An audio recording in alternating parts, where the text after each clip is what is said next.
कर्नाटक केसरी आहे. वजन त्यापेक्षा कमी किती व्हावं.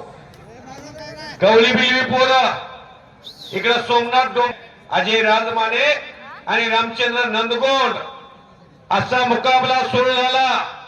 इकडे प्रणव हांड्या, सोमनाथ डोंबाळे 138 किलो वजनाचा असणाऱ्या पैलवानची मान खाली खेचण्याचा प्रयत्न करतोय, पण काय यश येईना. लंबी रेस का घोडा आहे प्रणव हांडे. हिंद केसरी, महाराष्ट्र केसरी, शिवछत्रपती पुरस्काराचे मानकरी अभिदादा कटकेंचा पट्टा येतो. समाधान घोडकीची छोटी कॉपी येते. शबाश शबाश, वारे वा. ताकदीचा वापर करण्याचा प्रयत्न. जवळ जाऊन चालणार नाही. त्यांना माहिती आहे माझा महेंद्र जगामध्ये पुन्हा जवळ जातोय. सोन्याची गदा आणली आहे. शबाश. स्पीड तर लय असणार आहे देवकाचे पैलवान. त्या कुस्तीला रामचंद्र नंदगोंडला मंगळवेड्याच्या मारुती बापू आकड्याच्या पट्ट्याला थांब म्हणावं लागतं.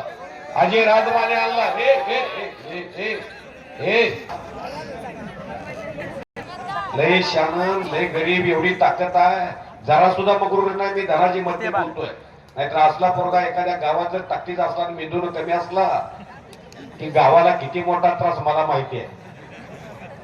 घराला त्रास, भावाला त्रास, सलूनवाल्याला त्रास, धोब्याला त्रास. मन, मनगट आणि मेंदू जपून बसा बरं का.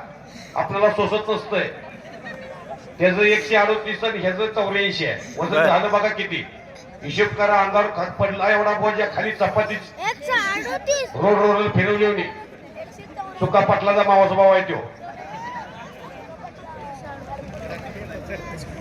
हा हा, सुका पाटील उचलला उचलला. शाबाश शाबाश. कटवून उचलना.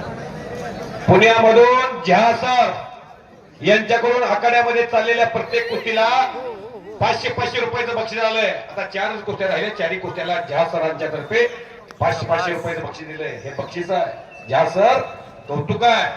परत पटाला नंदगोंड पैलवानचा प्रयत्न आहे. अजय राजमाने मात्र खाली समतोल बसलाय. मागून लांग सोडायला तयार नाही. त्याला माहितीये लांग जर सोडली ते जर अंगावर येऊन बसलं तात्या विंचू आहे. लक्ष्मीकांत बेर्डेच्या कसं छातीवर तात्या विंचू बसला होता, उठत नव्हता. ओम भट स्वाहा. भगनी भागवतरी. शबाश शबाश. शाबाश. दाबला दाबला दाबला.